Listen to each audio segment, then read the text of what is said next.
Well, good afternoon. I'm here with Senator Cormann, the Acting Special Minister of State. Now, at the last election, we made a very clear promise to the Australian people that we would not facilitate the introduction of a bill to legalise same-sex marriage until the Australian people had had their say. And we made a commitment to give all Australians a say on the matter of same-sex marriage, and we did so again and again. Now, typically, Bill Shorten, during the course of the election campaign, did not say where he stood. He reserved his position. So he was able, characteristically, to tell people that opposed a plebiscite that he would be with them, and that those that favoured it, that he might be with them also. Since the election, we've come back into government. We have gone to the Parliament, we've gone through the House, we've gone to the Senate with a bill to enable a compulsory attendance ballot, a plebiscite, and that has been rejected by the Senate. And we will be presenting it to the Senate again this week. But if that bill is rejected by the Senate again, then we will hold a postal vote on this issue, asking the same question, in which all Australians will have their say. They will get the opportunity to express their opinion on the issue of whether the law should be changed to enable same-sex couples to marry, fulfilling the commitment we made at the election. Now, fundamental to political leadership is integrity and trust. We all know what happens to governments that break their promises. We all remember Julia Gillard's "there will be no carbon tax under the government I lead," and how she broke that promise and what followed. Now, we have made a very clear commitment here, and we are sticking with it. It's been considered in both our party rooms, in the Liberal Party room and the National Party room. And both our party rooms, as you know, overwhelmingly support the commitment that we made. And today, in the joint party room, we've presented and had, again, overwhelming support for the option of the postal vote.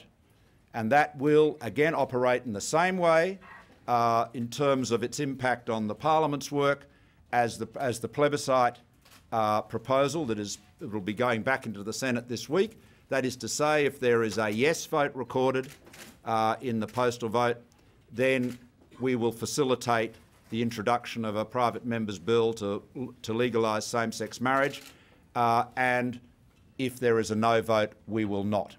Now, I'll now ask the Acting Special Minister of State to go into some more detail on the mechanism. Matthias. Thank you very much, Prime Minister. The government indeed went to the last election with a very firm commitment that we would give the Australian people a say on whether or not the definition of marriage in the Marriage Act should be changed to allow same-sex couples to marry. After the election, we introduced legislation into the Parliament to give effect to that commitment, and that reflected our preferred option, which was a compulsory attendance plebiscite. That legislation was unsuccessful in the Senate. I will be giving a notice in the Senate today of a motion to restore that plebiscite bill back to the notice paper and to recommence, to revive the second reading debate in relation to that bill. Should that attempt be unsuccessful, the government believes that we have a constitutional and legal way forward to keep faith with our commitment to the Australian people, to let them have their say on whether or not the definition of marriage should be changed. Under our constitution, the Commonwealth Parliament has the power to make laws in relation to census and statistics. Indeed, the Commonwealth Parliament has made laws in relation to census and statistics, namely the Census and Statistics Act and the ABS Act. Under those pieces of legislation and the undoubted constitutional powers of the Commonwealth, the Treasurer will be directing the Australian statistician to request on a voluntary basis statistical information from all Australians on the electoral roll as to their views on whether or not the law in relation to same-sex marriage should be changed to allow same-sex couples to marry. Incidentally, there is a precedent in Australia for an Australian government asking Australians for their opinion in relation to a matter of public policy, namely the Whitlam government in 1974 conducted a phone survey of 60,000 randomly selected Australians through the ABS as to what their view was in relation to Australia's national anthem. And at the end of that process, 51.4% of Australians so surveyed by the ABS opted for the Australian national anthem to be changed to advance Australia Fair. This is essentially the same process using the same constitutional head of power, using the relevant legislation underpinning the operations of the ABS and the Australian statistician. So the ABS has the power. The ABS has the power to expend funds in relation to its functions under its legislation. As the finance minister, I have the power to make the relevant appropriation to the ABS. I pause here. Under the Appropriations Act, the current Appropriations Act passed by the Parliament, there is what is called a Finance Minister's Advance. That is a long-standing arrangement that has been in place under governments of both political persuasion, where I am able to make appropriations under certain circumstances of up to $295 million. That is more than enough to be able to fund the postal plebiscite, should the Senate not support the government's preferred scenario, the government's preferred option of a compulsory attendance plebiscite. So the ABS has the power. I have the power to provide the necessary, to appropriate the necessary funds, and furthermore, the ABS, under its legislation, is able to enter into an arrangement with other Commonwealth entities in relation to the secondment of officers to the ABS. There will be an arrangement between the ABS and the Australian Electoral Commission under those provisions in the ABS legislation for Electoral Commission officers to be seconded to the ABS to assist the Australian statistician in conducting this process. This is a process that will enable every single Australian on the electoral roll to have their say on whether or not they believe our laws should be changed to allow same-sex couples to marry or not. Prime Minister, how much will it cost? And do you have legal advice to back it? And how confident are you that you can defend this in the High Court if necessary? The answers to your question in reverse order are yes, confident. 2, yes, we do have legal advice, and the cost is $122 million. Prime Minister, take your point about the election promise. I was on the campaign. I heard you talk about it many times. I never heard you promise. Well, indeed. However, I never heard you promise a postal plebiscite. I never heard you mention a Plan B. So it's not really an election promise. Well, isn't this an issue in which the country is crying out for leadership? Isn't a postal plebiscite just a way to have the Parliament follow? Why aren't you leading? Why are you following? Strong leaders carry out their promises. Weak leaders break them. I'm a strong leader. I made that promise again and again, as you lamented on the campaign trail, on that long campaign. And you heard me again say again and again, every Australian will have a say on this issue. Now, we have sought to have a compulsory attendance plebiscite. The only reason it has not been held is because of Bill Shorten's opposition. This is the same Bill Shorten, Mark, that went to the Australian Christian lobby in 2013 and said he favoured a plebiscite. Bill Shorten has a habit of telling any audience he goes to what they want to hear. And he went to the ACL in 2013 and he said the people should make up their minds on this. Yes, he said, he supported a plebiscite. You've all got the video. You've all run it. And in the campaign, he did not say whether he would support or oppose our plebiscite proposal. So in the campaign, the only statement of his on the record about a plebiscite was supporting one. So voters were entitled to expect that he would be consistent, those that didn't know him as well as everyone in this room does. So he's come back, and for purely political reasons he's opposed the plebiscite. If he had not opposed it, it would have been held in February, and in my view it would have been carried, but in which case same-sex marriage would by now have been legal for some time. So Bill Shorten is the barrier to that. So the postal vote, however, will give everybody their say. Everyone will get a say. Let me make a very important point in response to your question too, Mark. The commitment that the government made in the lead-up to the last election, and the commitment that the Prime Minister made in the lead-up to the last election, was to give the Australian people a say on whether the definition of marriage should be changed through a plebiscite. We did not actually determine the specifics on what form that plebiscite would take until after the election. Now, it is true that we determined after the election that our preferred approach would be a compulsory attendance plebiscite, but there is absolutely no doubt that a postal plebiscite still keeps faith with the commitments that we made in the lead-up to the last election on this point. Very confident that same-sex marriage would be legalised had that plebiscite gone ahead. Do you remain as confident as you were that you can give it? Yes. Well, that's my sense of it, Mark, of public opinion. But ultimately, that's just an opinion. The important thing is that every Australian gets their say. So every Australian, as Matthias said, on the electoral roll, will get a ballot paper, and they will be able to fill that in and express their say, and their vote. Hang on, their vote will be counted. All right, Samantha. Prime Minister, if we could stop talking about Bill Shorten for a moment and actually talk about the issue. You support same-sex marriage. Why? And will you campaign for it and campaign for change during this plebiscite? Well, I've explained why I support it, because I believe that relationships, marriages, should be available to people like Lucy and me, people of different sex, different men and women, and also to people of the same sex. Now, other people have different views on that fundamental issue, and I respect their views, and they're entitled to them.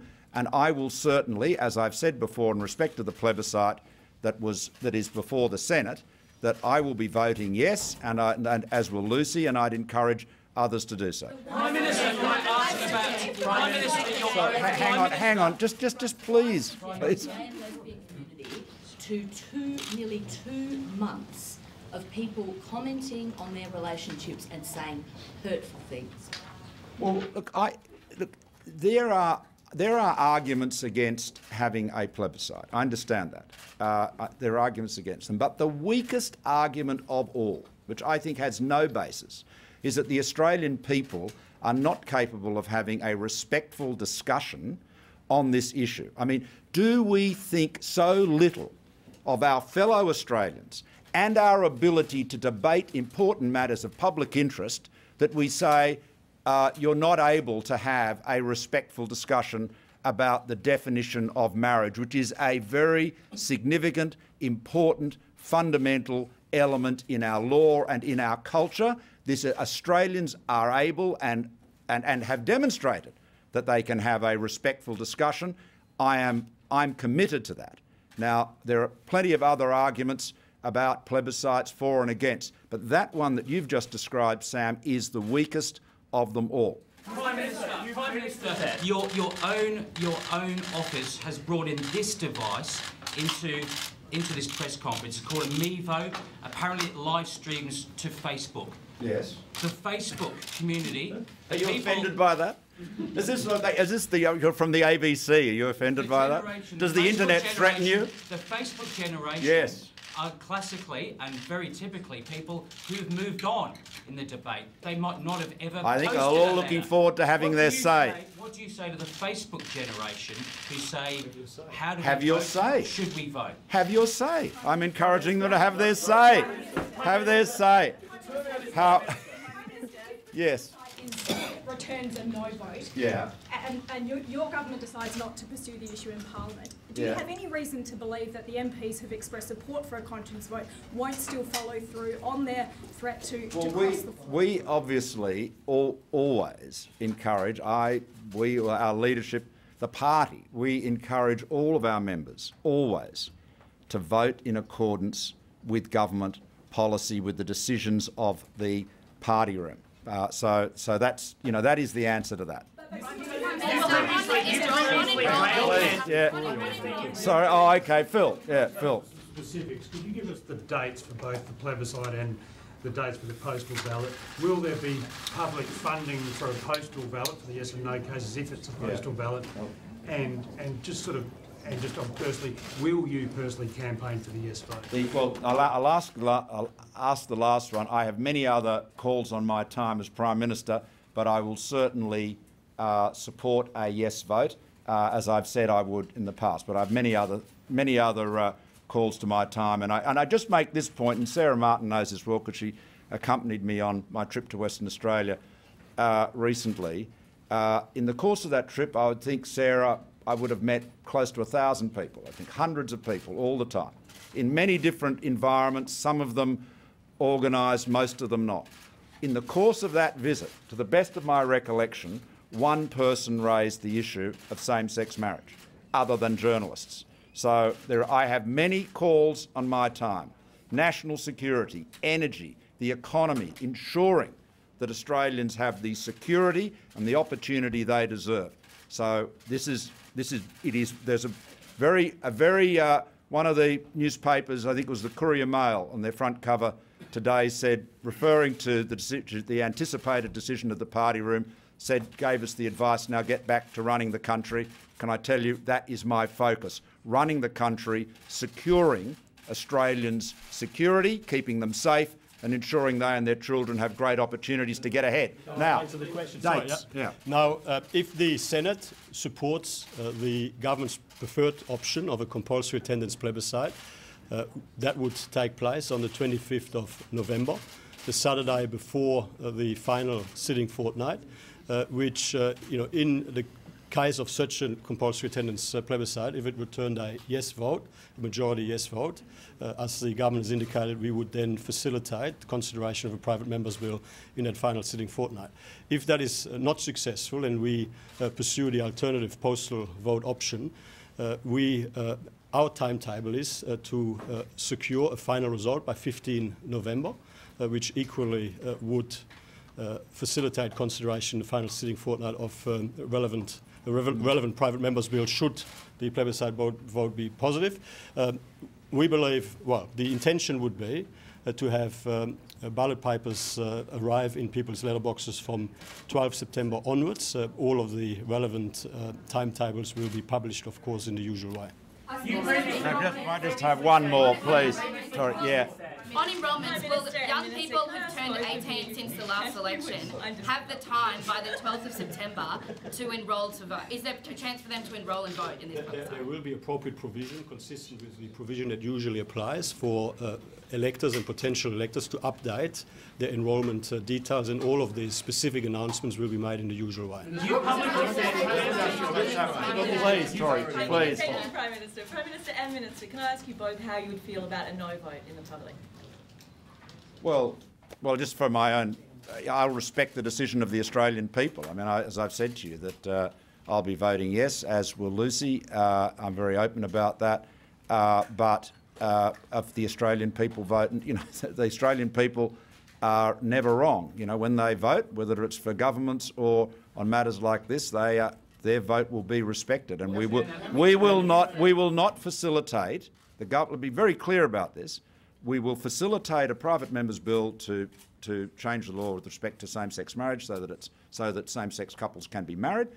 If there is a yes vote, if it is a no vote, we won't. Now, Matthias, do you want to add to that? I'm on the public record as indicating that I will respect whatever the verdict of the Australian people through this process. I will respect a yes or a no vote. Okay, thank you.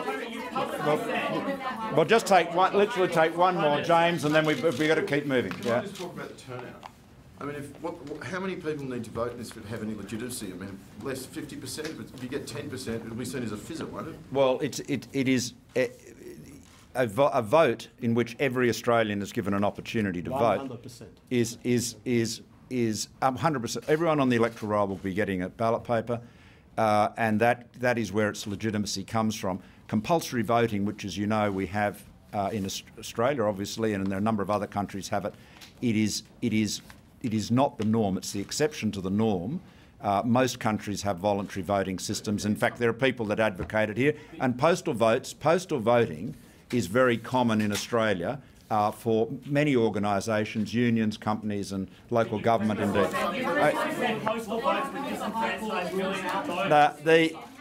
You said 122? Matthias? Well, as it's a matter of public record, a full compulsory attendance plebiscite is up to $170 million. A postal plebiscite, and it does depend on participation, is up to $122 million. Now, thank you all very much. Matthias will put out more details on the date.